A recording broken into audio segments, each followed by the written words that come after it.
Welcome and thank you all for joining us for this morning's worship.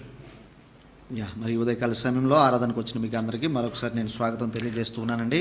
I'm glad that we continue to maintain our tradition of meeting to like we say break bread.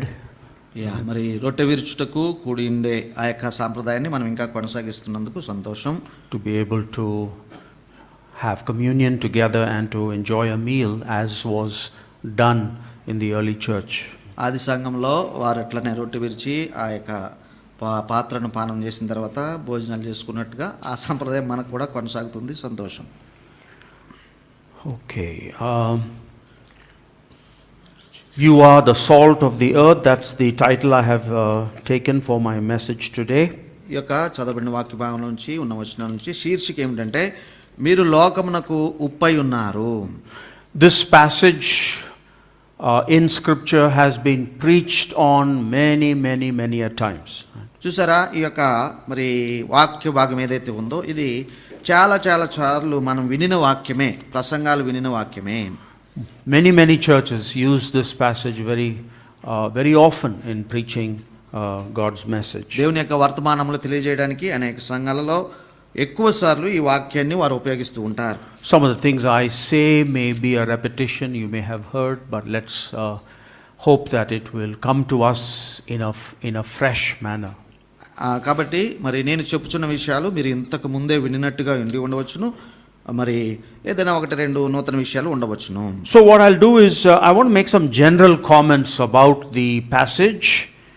మరి ఈ యొక్క వాక్య భాగాన్ని గురించి కొన్ని సామాన్య మాటలు ఏమిటంటే, but I will focus only on this aspect about being salt of the earth. మరి ఆ యొక్క సాధారణ విషయాలు అన్నట్టుగా కాదు, కానీ ఈ యొక్క ఉప్పు అనేటువంటి విషయము ఎట్లా ఉంటుందో ఆ విషయాలు ఎక్కువ చెప్పాలని నేను అనుకుంటూ ఉన్నాను. Notice, let me see. Notice the scripture on how it starts. You are, it says. చూసారా, ఆ యొక్క వాక్య భాగం ఎలా ప్రారంభమవుతుందో మీరు చూడండి. 13వ వచనంలో మనకి మీరు అని చెప్పేసి ప్రారంభమవుతుంది. You are the salt of the earth, you are the light of the world. మరి మీరు లోకమునకు ఉప్పై ఉన్నారని 14వ వచనం చూస్తే మీరు లోకమునకు వెలుగై ఉన్నారని చెప్పబడుతుంది. You are, మీరు, we are. It doesn't say you are becoming. మీరు అవుతారు అని చెప్పడం లేదండి. If you are a disciple of Jesus, you automatically become you are the salt. మరి నీవు ప్రభువైన యేసుక్రీస్తుని విశ్వసించి శిష్యుడు అయినప్పుడే ఆ క్షణమని అన్నట్టుగా నీవు వెలుగు అవుతున్నావు, లోకానికి ఉప్పు అవుతున్నావు. You are the light. మరి అలాగే వెలుగు అవుతూ ఉన్నావు. It's a job description for us. చూడండి, అది ఎలా ఉంటుందంటే ఒక ఉద్యోగంలో చేయవలసిన విధులు ఉంటాయి చూడండి, అట్లా ఉంటుంది. You already are, you are not becoming salt. మరి నీవు విశ్వసించిన వెంటనే ఈ పరిస్థితికి వస్తున్నావు, నీవు ఇట్లా అవుతావు కాబోతావు అని చెప్పడం లేదు. The moment we become disciples of Jesus, we are equipped to be salt and light, as the scripture says. లేఖనము సెలవిచ్చిన రీతిగా ఎప్పుడైతే మనము శిష్యులముగా మారుతున్నామో, విశ్వసిస్తున్నామో, ఆ యొక్క సమయంలోనే ఇదిగో లోకానికి ఉప్పు అవుతున్నాము, వెలుగవుతున్నాము. Jesus does not say try to become salt. మరి కాబట్టి ప్రభువైన యేసుక్రీస్తు ఇలా చెప్పలేదు, ఎలాగా మీరు లోకానికి ఉప్పులాగా ఉండటానికి ప్రయత్నించండి అని చెప్పలేదు. Work hard to be a light. మరి వెలుగుగా ఉండటానికి బాగా ప్రయత్నం చేయండి అని చెప్పలేదు. Jesus wants us to understand you are already salt as we become a disciple of Jesus. ఎప్పుడైతే మనం యేసుక్రీస్తు శిష్యులుగా మారామో ఆ యొక్క సమయంలోనే అన్నట్టుగా మీరు లోకానికి ఉప్పై ఉన్నారన్న సందేశం ఇక్కడ ఉంటుంది.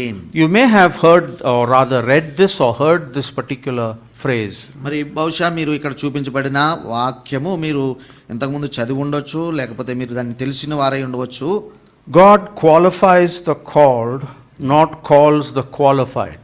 మరి అర్హులైన వారిని పిలవడానికంటే పిలిచిన వారిని అర్హులుగా చేసే దేవుడైనా. In other words, if God has called, He has already qualified you. దేవుడు పిలిచాడంటేనే అర్థం ఏమిటంటే ఆయన దృష్టిలో నీవు అర్హుడు అయ్యావు, క్వాలిఫై అయ్యావు అనేటువంటిది. Moses thought he was not qualified. మోషే విషయం ఆలోచించండి, ఆయన అనుకున్నాడు నేను చేయలేను అనుకున్నాడు. He came to God and said, God, I can't do what you're saying, God. మరి దేవుడి దగ్గర ఆ సంభాషణలు ఆయన అంటాడు, ప్రభువా నేను కాదు, నేను చేయలేను అన్నట్టుగా, అయ్యో నేను కాదు అంటున్నాడు, I can't speak. నేను మాట్లాడలేను అంటున్నాడు. So he thought he was not qualified. నేను అర్హుణ్ణి కాదు, యోగ్యతలు లేవని చెప్పినాడు. But God called him అయితే దేవుడు పిలిచిన పిలుపు చూడండి, and said, you have a job to do. మరి అన్నాడు, నీకు ఒక పని ఉంది అన్నాడు. God calls us and says, you have a job to do. మరి అదే ప్రకారం మనల్ని కూడా పిలిచి మనకు ఒక పని ఆయన అప్పగిస్తున్నాడు. You remember Gideon? మరి గిద్యోనును ఒకసారి జ్ఞాపకం చేసుకోండి. He was from the weakest tribe and least in his family, and he thought, Lord, you have to give me a sign. I'm not very confident in doing this. గిద్యోను విషయం చూస్తే ఆయన తన గోత్రాలన్నింటిలో తన మరి ఆ యొక్క వంశమంతట్లో కనిష్ఠుడు, చివరివాడిగా ఉన్నాడు. మరి ప్రభు ఇచ్చే పనిని నా వల్ల కాదు అని చెప్పేసినాడు. David, he was just a shepherd boy. దావీదును ఒకసారి జ్ఞాపకం చేసుకుంటే గొర్రెలను కాచుకొనుచున్న వ్యక్తి. Everybody thought, this fellow, I mean, being anointed to be king. మరి చూసిన వారు అందరూ అనుకున్నారు, ఈ బాలుడా లేక ఈ వ్యక్తి రాజుగా ఉండటానికి అభిషేకింపబడబోతుంది అన్నట్టుగా అనుకున్నారు. None of them were qualified. మరి ఇదిగో ఇప్పుడు చెప్పుకున్న వారందరూ కూడా ఎవరికి యోగ్యతలు అనేవి వారికి మట్టుకు లేవు. Yet God called them అయినప్పటికీ దేవుడు వారిని పిలుచుకున్నాడు for a job that needed to be done. మరి చేయవలసిన కార్యం ఉన్నది కనుక వారిని ఏర్పాటు చేసుకున్నాడు. God knew that they are qualified in his mind, in his heart. దేవుడికి తన హృదయంలో తెలుసు, తన మనసులో తెలుసు, వీళ్ళ దగ్గర సామర్థ్యం ఉన్నదని తెలిసి వారిని పిలుచుకున్నాడు. If we have become disciples of Jesus, we are qualified to be salt and light.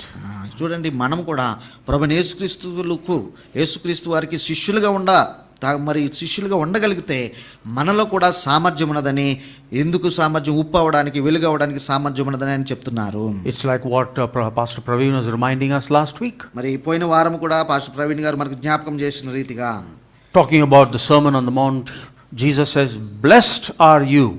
చూసారా, మరి ఆ యొక్క కొండ మీద ప్రసంగమును వారు ప్రస్తావించారు. మీరు ధన్యులై ఉన్నారు అనేటువంటి మాటలు. You're not waiting to be blessed, you're already blessed. God calls you blessed. మరి మీరు ఆశీర్వదించబడబోతారు, ధన్యులు అవుతారని కాదు, కానీ మీరు ఇప్పటికే ధన్యులు అనేటువంటి మరి సమాచారం అక్కడ ఉన్నది. So we are salt and light whether we like it or not. మరి కాబట్టి మీకు ఇష్టమున్నా లేకపోయినా మీరు ఉప్పై ఉన్నారు, మీరు వెలుగై ఉన్నారు. Two more quick points about salt and light. మరి అలాగే ఈ యొక్క ఉప్పై ఉన్నారు, వెలుగై ఉన్నారు అన్న విషయాన్ని గురించి మరి కొన్ని మాటలు. Jesus says, you are the light of the world. యేసు ప్రభు మాటలు ఎలా ఉన్నాయంటే, మీరు లోకానికి వెలుగై ఉన్నారు. He wants us to be visible. మరి మనము కనబడే వారిగా ఉండాలని చెప్తున్నారు. He doesn't want us to hide our identity. మన యొక్క గుర్తింపును దాచుకొని ఉండాలని ఆయన కోరుకోవడం లేదు. He doesn't want us to put a basket over the light. మరి ఆ యొక్క దీపము మీద ఒక మరి మూత పెట్టాలన్నట్టుగా ఆయన కోరుకోవడం లేదు. We must be visible. మరి మనము అందరికీ మరి కనబడే వారిగా ఉండాలని ఆయన కోరుతున్నాడండి. But some like to be secret Christians. అయితే కొంతమంది ఎలా ఉంటారంటే, మేము ఎవరికి తెలియని క్రైస్తవులుగా, రహస్య క్రైస్తవులుగా ఉండాలన్నట్టుగా ఇష్టపడుతూ ఉంటారు. Have you heard of secret Christians? మరి ఈ మాట మీరు ఎప్పుడైనా విన్నారా? రహస్య క్రైస్తవులు అనేటువంటి మాట ఎప్పుడైనా విన్నారా? They are also called crypto Christians. Crypto Christians అని కూడా వారికి పేరు పెట్టవచ్చు. Now, I understand that sometimes it may be necessary not to reveal our identity. అయితే కొన్ని ప్రత్యేక పరిస్థితులు ఉన్నాయండి, అప్పుడు వారు బయటికి చెప్పుకోనే పరిస్థితుల్లో ఉండరు. అటువంటి పరిస్థితులు ఉంటాయి, నాకు తెలుసు. Especially, for safety's sake. మరి కొన్నిసార్లు వారి యొక్క భద్రత నిమిత్తము బయటికి చెప్పుకునే పరిస్థితులు ఉండవు. But by and large, Jesus wants us to be seen. అయితే people should see the light of Jesus in us. కాబట్టి ఏది ఏమైనా అవకాశం ఉన్నప్పుడు అన్నట్టుగా మరి అందరి విషయంలో ఆయన కోరుచున్నది ఏమిటంటే, మనం వెలుగుగా ఉండి అందరూ మనల్ని చూడాలన్న ఉద్దేశాన్ని ప్రభు చెప్తున్నారు. When he says you are the salt, ఎప్పుడైతే ఆయన చెప్పాడు కదా మీరు ఉప్పై ఉన్నారని చెప్పినప్పుడు, he wants us to engage with the world. దాని అర్థం ఏమిటంటే లోకముతో కలిసిమెలిసి ఉండండి అన్నట్టుగా.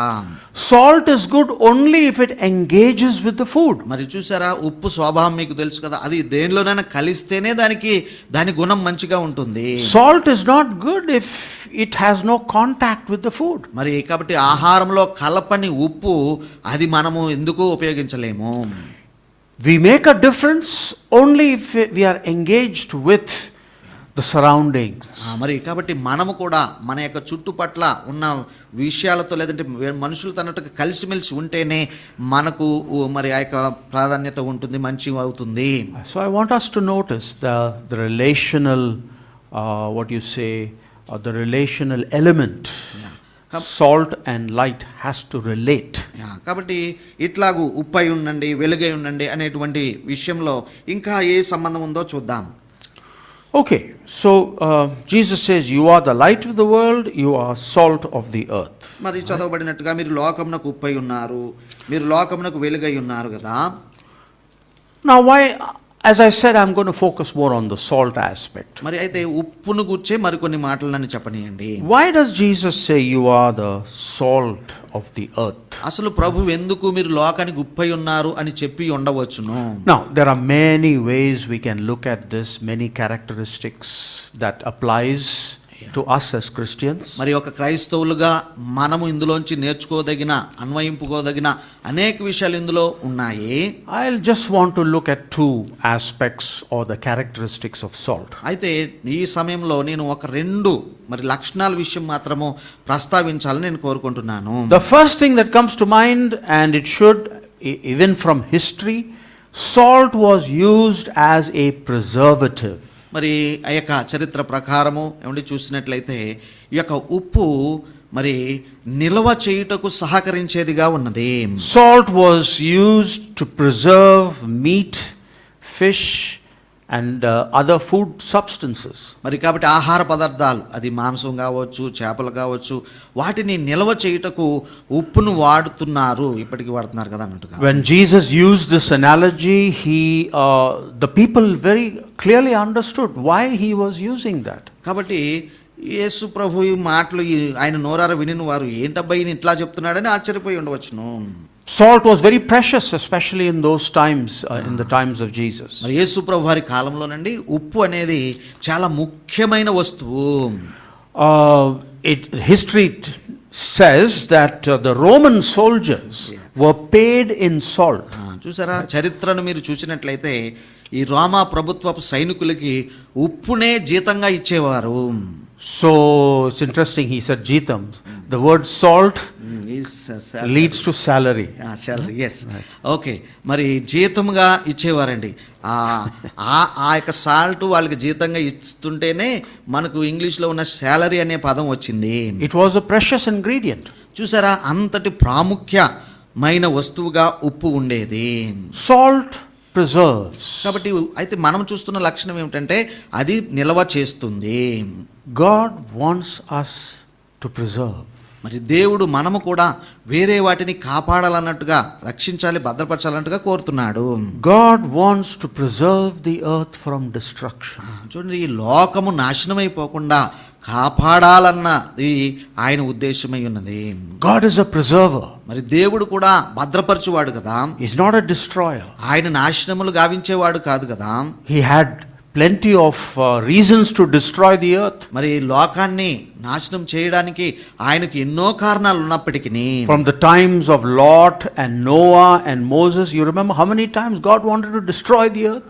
కాబట్టి చూసినట్లయితే లోతు దినములలో, అలాగే నోవహు గారి దినములలో, మోషే గారి దినములలో కూడా ఆయన కోపపడి నేను నాశనం చేస్తానన్నట్టుగా అనుకున్నప్పటికీ, but he used those people to make sure that the earth is preserved. అయినప్పటికీ ఆ ప్రజల్నే వాడుకుని, ఆ వ్యక్తుల్నే వాడుకున్నట్టుగా లోకాన్ని ఇంకా కాపాడుకుంటూ వస్తున్నాడు. Why did Jesus come to this world? అయితే ప్రభువైన యేసుక్రీస్తు లోకానికి వచ్చిన కారణం ఏమై ఉండొచ్చు? To condemn it? మరి లోకాన్ని నిందించుటకా? To destroy it? లోకాన్ని నాశనం గావించడానికా? No, to preserve it. కాదు కదండి, ఆయన లోకాన్ని కాపాడడానికే వచ్చాడు. Because God is love, he is also a preserver. చూడండి, దేవుడు ప్రేమై ఉన్న కారణాన్ని బట్టి ఆయన భద్రపరచువాడుగాను ఉన్నాడు. So the question is, well, we are salt and God wants us to be preservers. కాబట్టి మరి ఇప్పుడు మనం తెలుసుకున్న విషయం ఏంటంటే మనము ఉప్పై ఉన్నాము, మనము మరి విషయాలను భద్రపరిచేవారిగా, కాపాడేవారిగా ఉండాలని కోరుచున్నాడు.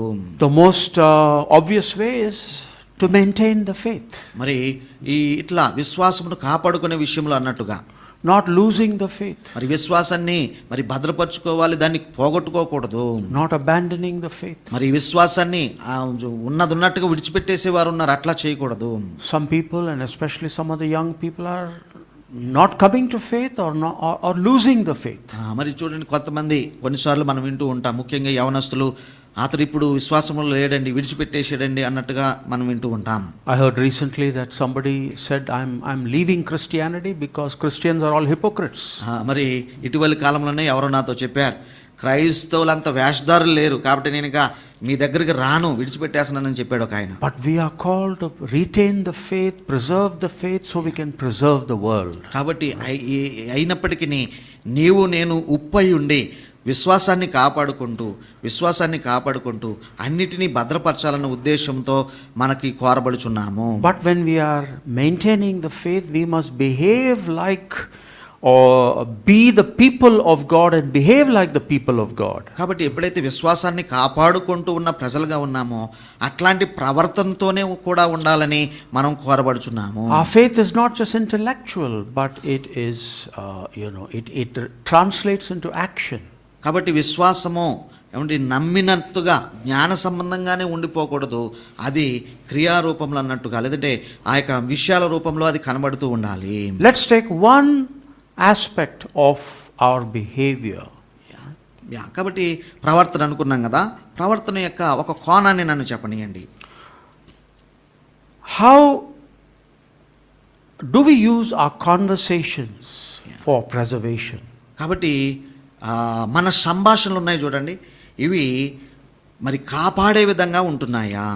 Do we use our speech, our conversations to preserve reputations? మరి గౌరవాలు కాపాడే రీతిగా మనము మాట్లాడుకోగలుగుతున్నామా? Do we use our speech to preserve the character of others? మరి ఇతరుల యొక్క మంచి గుణాన్ని కాపాడే రీతిగా మన మాటలు ఉండగలుగుతున్నాయా? Or are we quick to destroy characters? లేకపోతే ఈ యొక్క గుణశీలాన్ని మరి నిందలు వేసేవారిగా మన మాటలు ఉంటున్నాయా? Are we quick to judge others? మరి ఇతరులకు తీర్పు తీర్చుటకు త్వరపడుతున్నామేమో. Speak ill of others. మరి ఇతరులను బట్టి చెడుగా మాట్లాడుతున్నామేమో. When we speak of others, do we only speak of the bad and never the good?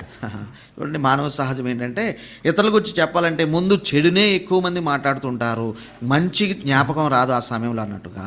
Our conversation as disciples of Jesus shows whether we are salt or not. అయితే ఒక యేసు ప్రభు నమ్మిన బిడ్డలుగా లేక శిష్యులుగా మన సంభాషణ చెప్తుంది మనము లోకానికి ఉప్పుగా ఉన్నామా లేదా అనేటువంటిది. Look at the scripture. ఈ లేఖన భాగాన్ని చూడండి, కొలస్సీ పత్రికలో it says, let your speech always be with grace, seasoned with salt. Isn't that interesting? Seasoned with salt. ఆ యొక్క 4వ అధ్యాయం 6వ వచనంలో ఇలాగ రాయబడి ఉన్నది, మరి మీ సంభాషణ ఎల్లప్పుడూ ఉప్పు వేసినట్టు రుచిగలదిగాను కృపాసహితముగాను ఉండనీయుడి, అట్లా ప్రతి మనుషునికి ప్రత్యుత్తరం ఇయ్యుడి. So when we are using speech, are we mindful that we can preserve or we can destroy? కాబట్టి మాటలలో సంభాషణలో భద్రపరచుటకు ఉంటున్నాయా లేకపోతే మరి విచ్ఛిన్నం చేయటకు ఉంటున్నాయా అనేది గమనించుకోవాలి. We need to realize we are moral preservatives of God. చూసారండి, ఈ మాట మనము ఖచ్చితంగా జ్ఞాపకం ఉంచుకోవాలి, రియలైజ్ కావాలి. ఏమిటంటే మనము దేవుని నీతిని భద్రపరిచే వారముగా మనం ఉన్నాము. Look at the way, lot of people speak, even leaders. How much of lies comes out of their mouths? చాలా మంది అబద్ధాలు మాట్లాడతారు, అందులో నాయకులు ముందుంటారు. Fake news we call it. అలాగే కొన్నిసార్లు అసత్య వార్తలను ప్రచారం చేయడానికి ముందుంటారు. People are constantly trying to destroy others by their speech. మరి వారి యొక్క మాటలను బట్టి ఇతరులను బాధించడానికి, నిందలు వేయడానికే ఎల్లప్పుడూ చూస్తూ ఉంటారు. I was myself a victim of such bad speech. మరి కొందరు నా పట్ల కూడా, నేను కూడా ఈ చెడు మాటలకు బాధితునయ్యాను. కొంతమంది నా విషయంలో చెడు మాటలు పలికారు. As I was trying to serve as a leader, as a pastor and as an office manager of the church, మరి సేవకుడిగా, పరిచారకుడిగా, వాక్యబోధకుడిగా, ఆఫీసును చూసుకునే వ్యక్తిగా సంఘంలో పనిచేస్తున్నప్పుడు My wife and I especially were accused of so many things, especially from a section of our church. మరి pastor గారిని మరి కొంతమంది వారు వేరుగా మాట్లాడినారు. Many charges were brought against me and letters were written to headquarters saying, oh, Zacharias are a bunch of rogues. జకరయాస్ గారు వారి కుటుంబము సరిగా లేదు అని నాకు చెప్పారు. హెడ్ క్వార్టర్స్కి ఉత్తరాలు కూడా రాసిన సందర్భాలు ఉన్నాయి. But I will never forget the many who stood by us. అయితే ఒక విషయం నేను ఎప్పటికీ జ్ఞాపకం ఉంచుకుంటాను. అది ఏమిటంటే ఎవరు కొందరు మా పట్ల ఉండి మాతో బలంగా నిలబడి ఉన్నారు. వారిని నేను జ్ఞాపకం ఉంచుకుంటాను. Prominent among the many who stood by us was Mr. Sanjeev Rao. మరి అట్లాంటి వ్యక్తుల్లో ప్రాముఖ్యమైన వారు సంజీవ్ రావు సారు, Mr. Franklin Poppins, మరి ఫ్రాంక్లిన్ పాపిన్స్ గారు, Mr. Om Prakash, మరి Mr. Om Prakash, Om Prakash గారు, Mr. Bertie Azevedo. మరి బట్టి గారు. They used their speech to support and preserve my reputation. కాబట్టి ఈ ప్రస్తావించబడిన పేర్లు గల పెద్దలు వారి యొక్క నోరు తెరిచారు, మంచి మాటలు చెప్పారు. మా విషయంలో, మా క్యారెక్టర్ విషయంలో వారు సంరక్షణ చేశారు. Not that I didn't make mistakes. అయితే నేను తప్పు చేయలేదని కాదు కానీ I was willing to accept and to confess my mistakes. మరి ఏదైనా తప్పు ఉంటే నేను ఒప్పుకోవడానికి నేను సిద్ధంగా ఉంటాను. But many of those accusations were wrong and my brothers stood by me. మరి ఆ యొక్క నిందలలో చాలా నిరాధారమైనవి. ఆ సమయంలో చాలా మంది సహోదరులు మాతో మరి బలంగా నిలబడ్డారు. Your speech, those of you who spoke up for us, preserved our position in the church. మరి కాబట్టి సంఘంలో ఎదురైన వ్యతిరేకతల విషయంలో ఎవరైతే నిలబడి గట్టిగా వాదించి నిలబడి బలంగా ఉన్నారో వారి యొక్క మాటలు మమ్మల్ని బలపరిచాయి, నిలబెట్టాయి. And gives me opportunity to continue to serve the church. మరి అలాగే ఆ మాటలలో జరిగిన ప్రయోజనం ఏమిటంటే నన్ను ఇంకా సేవకుడిగా కొనసాగించడానికి, పరిచర్య చేయడానికి ఆ మాటలు బలపరిచాయి. So thank you for those. Mr. Rao is sitting here, and those who may be hearing, especially Franklin and Om Prakash and Bertie. Thank you so much for speaking up and preserving what needed to be preserved. కాబట్టి భద్రపరచాల్సిన విషయాలలో ధైర్యం కలిగి ముందుకొచ్చి మాట్లాడినందుకు ఈ పెద్దలందరికీ పేరు పేరు వరుసన రావంకులు ఇక్కడ ఉన్నారు. మరి బాటి గారు కానీ, ఓంప్రకాష్ గారు కానీ, పాపిన్స్ కానీ, వారి ఫ్యామిలీ కానీ చూస్తున్నట్లయితే వారందరికీ నేను వందనాలు తెలియజేస్తూ ఉన్నాను. So Jesus wants us to know that our actions and our speech can preserve or destroy. కాబట్టి యేసు ప్రభు వారి యొక్క మాటలు గమనిస్తే మాటలు మన యొక్క గుణ లక్షణాన్ని లేక గుణశీలతను కట్టే విధంగా ఉండొచ్చు, లేకపోతే నిందించే విధంగా కూడా ఉండొచ్చు అని తెలియజేస్తున్నారు. He can use us to preserve the earth. కాబట్టి దేవుడి పని ఏమిటంటే మనల్ని వాడుకొని లోకాన్ని భద్రపరచాలన్నది ఆయన ఉద్దేశమై ఉన్నది. In Matthew 24 Jesus says, if those days had not been cut short, no one would survive, but for the sake of the elect those days will be shortened. In other words, for the sake of the elect who are the salt, I will make sure that the earth is not destroyed. మత్తయి సువార్త 24వ అధ్యాయంలో ప్రభువైన యేసుక్రీస్తు ఒక మాట చెప్పారు. ఏమిటంటే ఏర్పాటు చేయబడిన వారి నిమిత్తము ఆ దినములో తక్కువ చేయబడి ఉన్నవి. ఒకవేళ తక్కువ చేయబడకపోతే మరి అనేక మంది విశ్వాసం నుండి తప్పిపోతారు అన్నట్టుగా అక్కడ ఆ వాక్యం ఉన్నది. ఆ ఏర్పాటు చేయబడిన వారే ఈ యొక్క లోకానికి ఉప్పుగా ఉన్నవారై ఉన్నారు. Another characteristic of salt is it enhances flavor, doesn't it? కాబట్టి మరొక ఉప్పులో ఉన్న మరొక లక్షణం ఏంటంటేనండి ఆహార పదార్థాలకి రుచిని కలగజేస్తుంది. Amazing how much a pinch of salt can change the flavor and the taste of the food. మరి భోజన విషయంలో ఏమండి మరి మీకు అందరికీ తెలుసు ఉప్పు లేనట్టు ఎట్లా ఉంటుందో, కొంచెము మరి ఉప్పు కలిపినప్పుడు ఎట్లా ఉంటుందో, ఎంత రుచికరంగా ఉంటుందో మనకు తెలుసు. I hear this very often in some of our homes. అరే ఉప్పు లేదు when you're eating food. మరి కొన్నిసార్లు మన గృహాల్లో సంభాషణ అట్లా ఉంటుంది కదా, there is no salt in this curry or in this food. I was waiting for him to translate that into English. Okay. Right. So, and so we are always asked, when we are eating, ఉప్పు ఉన్నదా? So is there salt? Something like that. Okay. How does it apply to us? అయితే ఈ రుచిని కలగజేసే ఉప్పు లక్షణం మరి మనకెట్లా అన్వయించబడుతుంది? Do we bring flavor? మరి మనము కూడా ఉన్న వస్తువులకు రుచిని కలగజేసేవారిగా ఉంటున్నామా? Do we add value to life? మరి జీవితాలకు విలువను కలిపేవారిగా ఉంటున్నామా? Do we add value to life, especially in the lives of others? మరి ఇతరుల జీవితాలకు మరి విలువను మరి జతకట్టే వారిగా ఉంటున్నామా? Do our presence bring a blessing to others? మరి మనము అక్కడ ఉంటేనే అమ్మా సంతోషం ఆశీర్వాదకరంగా మన యొక్క ఉనికి ఉండగలుగుతుందా? Can we make life more flavorful for all with our presence? మరి మనం ఉన్న చోట మన చుట్టూ ఉన్న వారికి మనను బట్టి వారి జీవితాలకు మరి రుచి కలుగుతుందా? Or do we bring groaning and pain for others through our lives? లేకపోతే మనం అక్కడ ఉన్నందుకు లేక మన యొక్క మన జీవితాన్ని బట్టి అన్నట్టుగా ఇతరులకు వేదనయు దుఃఖమును బాధ కలుగుతుందా? When we come into the presence of others, is there somebody saying, "Are ochindra?" So మరి మనం వచ్చినప్పుడు వచ్చాడురా బాబు అన్నట్టుగా కాదు కదా. My Telugu is pretty good, isn't it? No English. No English. IRA, kebab mein haddi, you know. What do we say? Is that how we say it? Okay.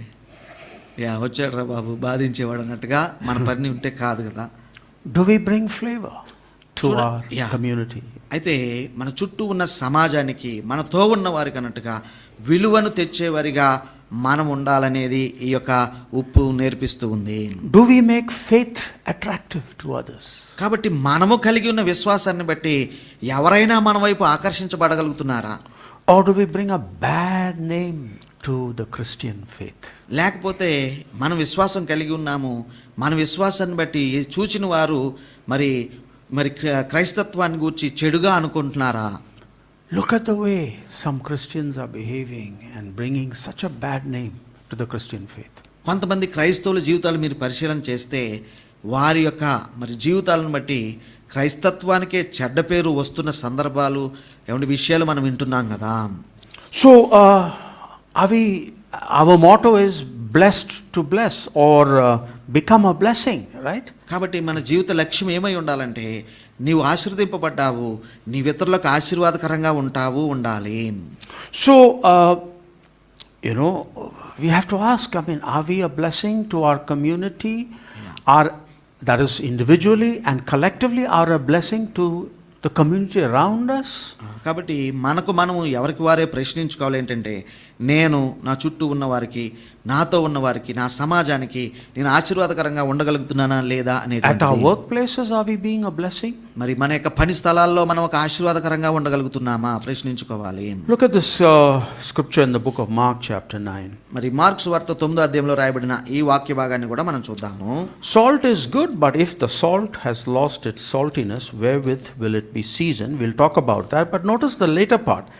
Have salt in yourselves and have peace one with another. ఈ యొక్క mark సువార్త 9వ అధ్యాయం 50వ వచనంలో రెండు విషయాలు ఉన్నాయండి. అందులో మొదటిది ఏమిటంటే మొదటి దాని గురించి మాట్లాడదాము. 9:50. ఓకే. మరి నిస్సారము దేనివల్ల సారం కలిగిన దాని గురించి నేను మాట్లాడతాను. అయితే నా భాగం ఏంటంటే మీరు ఉప్పు సారము గలవారై ఉండి ఒకరితో ఒకరు సమాధానముగా ఉండుడని చెప్పాను. Bringing peace, promoting peace, being peaceful is way of being salt. కాబట్టి ఉప్పుగా ఉండమన్న విషయంలో దాగి ఉన్న విషయం ఏమిటంటే ఒకరితో ఒకరు సమాధానము, సఖ్యత, లేక ఆ యొక్క అన్నాభావ సంబంధం కలిగి ఉండాలనేటువంటిది అర్థము ఉంటుంది. Always bringing conflict, being in conflict. వివాదపరుడుగాను వివాదాలు తెచ్చే పరిస్థితితో ఉండటం కాదు. Is not being salt. అలా ఉంటే అది ఉప్పుగా ఉంటున్నాము అనిపించుకోదు. If our words are always conflict ridden, finding fault, finding all kinds of issues to make it a problem, we are not being salt. కాబట్టి ఉప్పుగా ఎప్పుడు ఉండమంటే మన మాటలలో వివాదమును ఏమండి ఆ యొక్క మరి అలజడులను సృష్టించే రీతిగా ఎప్పుడు కూడా ఫిర్యాదులు చేసే రీతిగా మన మాటలుంటే మరి మనము ఉప్పుగా సమాధానము కలిగించము. The scripture says, if we are salt, we bring peace. కాబట్టి ఇక్కడ చదివిన లేఖన భాగము మార్కు 9:52 భాగంలో ఇదిగో ఒకరితో ఒకరు సమాధానము కలిగి ఉప్పు సారము గలవారై ఉండుడి.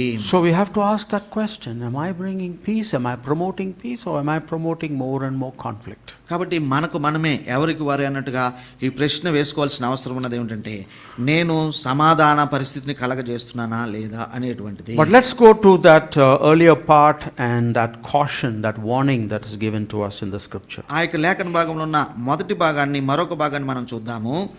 We will look at our reading. So అది మనం చదివిన వాక్య భాగంలో కూడా ఉంటూ ఉన్నది. If salt loses its saltiness, how can it be made salty again? It is no longer good for anything except to be thrown out and trampled underfoot.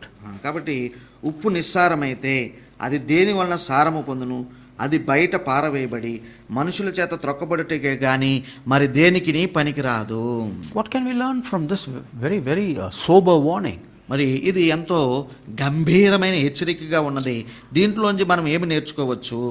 First thing is, salt can lose its saltiness. అయితే ఇందులో మనం నేర్చుకోగలిగిన ఒక విషయం ఏంటంటే, అంటే ఒక హెచ్చరిక లాంటిది ఏంటంటే, ఉప్పు తన సారాన్ని కోల్పోగలదు. We can reach a stage through certain things that we might just stop being salt. మరి కాబట్టి కొన్ని సమయాలు రావచ్చు, కొంతకాలం తర్వాత అన్నట్టుగా మరి మనలో ఉన్న ఉప్పు సారాన్ని పోగొట్టుకునే పరిస్థితి అందరికీ ఎదురు కావచ్చు. How could we reach that stage? మరి ఎలా చేరుతాము ఆ స్థితికి అంటే, we could sometimes lose being a salt or our saltiness if we don't engage. కాబట్టి ఉప్పు లక్షణమైనటువంటి కలిసిమెలిసి ఉండాలన్నది మనం చేయకపోతే మన ఉప్పు సారము కోల్పోయినట్టే. If you don't use yourself as salt, you will lose being salt. కాబట్టి ఉప్పు లక్షణమైనటువంటి ఉప్పు లక్షణము అది అలాగ ఉండకపోతే ఆ యొక్క ఉప్పు సారాన్ని కోల్పోయినట్టే. There is a saying, if you don't use it, you will lose it. మరి ఒక సామెత ఉంది కదండి, వాడనిది వాడిపోతుంది అన్నట్టుగా. Mr. Rao and I were just talking about Mr. Franklin and said he must use his legs, otherwise he'll lose his legs, right, Mr. Rao? Uncle Poppins గురించి మేము మాట్లాడుకున్నప్పుడు ఒక మాట వచ్చింది, ఆయన కాళ్ళలో సమస్య ఉంది మనందరికి తెలుసు, కానీ అట్లానే కొంచెంగా ప్రయత్నం చేస్తే బాగవుతుందేమో అనుకున్నట్టుగా మేము మాట్లాడినాము. So we are constantly encouraging Franklin, use your legs, at least keep shaking it so that you don't lose the use of your legs. కాబట్టి ఉపయోగిస్తే మరి అది బాగవుతుంది అన్నట్టుగా మరి ఆయన మేము ఎప్పుడు మరి ప్రోత్సహిస్తూ ఉన్నాము, నడవండి కొంచెంగా ప్రయత్నం చేయండి అని మేము ప్రోత్సహిస్తూ ఉన్నాము. A second way we can lose saltiness if we become too mixed up with the elements of this world. మరి ఉప్పు సారము కోల్పోయే మరొక పరిస్థితి ఏమిటంటే, ఈ లోక వ్యవహారాలతో బహు ఎక్కువగా కలిసిమెలిసిపోతే our saltiness is removed if we become diluted by the value systems of this world. ఈ లోక విలువల మరి చట్రంలో చిక్కుకొని పోయి లోక విలువలనే అన్నట్టుగా వాటిలో బాగా కలిసిమెలిసిపోతే ఉప్పు తన సారమును కోల్పోతుంది. Look at the way Christians are relating to politics and mixing politics with their life. కాబట్టి కొంతమంది క్రైస్తవ రాజకీయ నాయకులను చూడండి, వారు మరి క్రైస్తవ విలువలను రాజకీయ విలువలను ఎలా కలగలుపుతున్నారో మీరు చూడవచ్చు. Some of them are getting so deep into politics that they don't represent Christ but they represent a political party. మరి ఈ క్రైస్తవ నాయకులే కానీ వారు వారు తాము ఏ పార్టీలో అయితే ఉంటున్నారో ఆ పార్టీనే ఘనముగా ఎంచుతున్నారు. Are we mixing in the world in such a way like social media, entertainment, where we are losing our saltiness?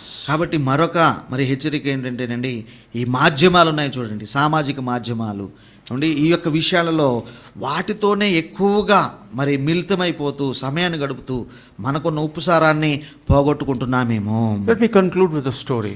So నేను ముగిస్తున్నానండి. అయితే ఒక స్టోరీ మీకు చెప్పనీయండి. This is a true story about two men. ఇద్దరు వ్యక్తులను గురించిన నిజమైన సంఘటన ఇది. One was a Muslim and he was Yasir. Yasir అనే ఒక ఇస్లాం వ్యక్తి. And then the other was a Christian, his name was Zechariah. Zechariah అనే క్రైస్తవ వ్యక్తి వీళ్ళిద్దరు. They lived in Sudan. వాళ్ళు సూడాన్ అనే దేశంలో నివసించేవారు. Yasser hated Zechariah because they went to the same school, and Yeah. Yasser didn't like Zechariah because he was a Christian. మరి ఈ యాసిర్ అనే ఆయన, జకరియా గారు అనే ఆయన ఏమంటే వీళ్ళిద్దరూ ఒకే స్కూల్కి వెళ్ళేవారు. కానీ యాసిరికి జకరయ్య మీద ఎప్పుడూ కోపం ఉండేది, తను అవలంబిస్తున్న మతాన్ని బట్టి అన్నట్టుగా. His hatred reached such a stage that he said, we need to beat this fellow so that, he is very badly injured. కాబట్టి ఎంత మరి ఆ దుస్సహనం వచ్చేసిందంటే, ఎంత కోపగించుకున్నాడంటే ఈ వ్యక్తిని బాగా కొట్టి బాధ పెట్టాలన్నట్టుగా అతడు అనుకున్నాడు. And they concocted a way to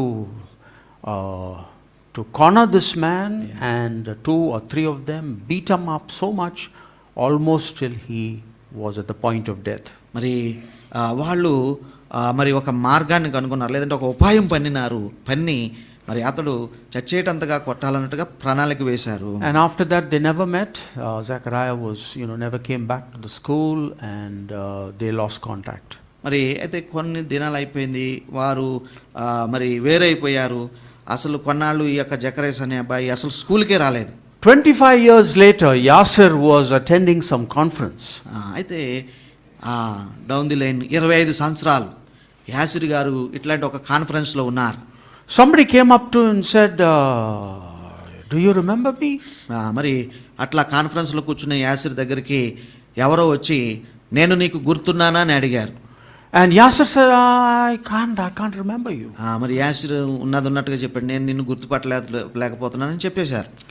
And then this man said, ఈ వ్యక్తి అన్నాడు కదా, and related the story. మరి ఆ రోజు జరిగిన ఈ యొక్క ఆ యొక్క దాడి విషయము జ్ఞాపకం చేశాడు. He said, I am Zechariah, who you beat. మరి నీవు మరి బాగా కొట్టి విడిచిపెట్టిన జకర్యాను నేనే అని చెప్పాడు. And then Zechariah said, ఇంకొక మాట చెప్పాడండి ఈ జకర్యా గారు, though you hated me, నీవు నన్ను ఎంతగానో ద్వేషించావు, and you beat me till I almost lost my life. మరి ఎంతగానో ద్వేషించినప్పటికీ, చచ్చిపోయాను అన్నట్టుగా కొట్టినప్పటికీ, I prayed for you. నేను నీ కొరకు ప్రార్థన చేయడం మానలేదు. I never stopped praying for you. మరి నేను నీ కొరకు ప్రార్థన చేయడం అయితే ఆపలేదు, మానలేదు అని చెప్పాడు. Zechariah opened his Bible and said, showed what he wrote there. He wrote the name of Yasser in the Bible. మరి ఇంకా ఏం చేశాడంటే జకర్యా గారు తన బైబిల్ తెరిచి అతడు రాసుకున్న ప్రార్థన అంశాలు, లేకపోతే యాసిర్ పేరును అక్కడ ప్రార్థన లిస్టులో రాసుకున్న సంగతిని కూడా చూపించాడు. That was to remind him, I must pray for Yasser. మరి బైబిల్లోనే రాసుకున్నాడు, ఎందుకంటే నేను బైబిల్ తెరిచిన ప్రతిసారి మరి అతని కొరకు ప్రార్థన చేయాలని ఒక జ్ఞాపకం కొరకు అతను రాసి పెట్టుకున్నాడు. Zechariah decided that he will be the salt of the earth. మరి ఈ యొక్క నిజ సంఘటనలో జకర్యా ఏమి ఎంచుకున్నారంటే, నేను ఉప్పులా ఉండాలని ఎంచుకున్నారు. Yasser wanted to destroy him, but Zechariah said, I'll preserve you.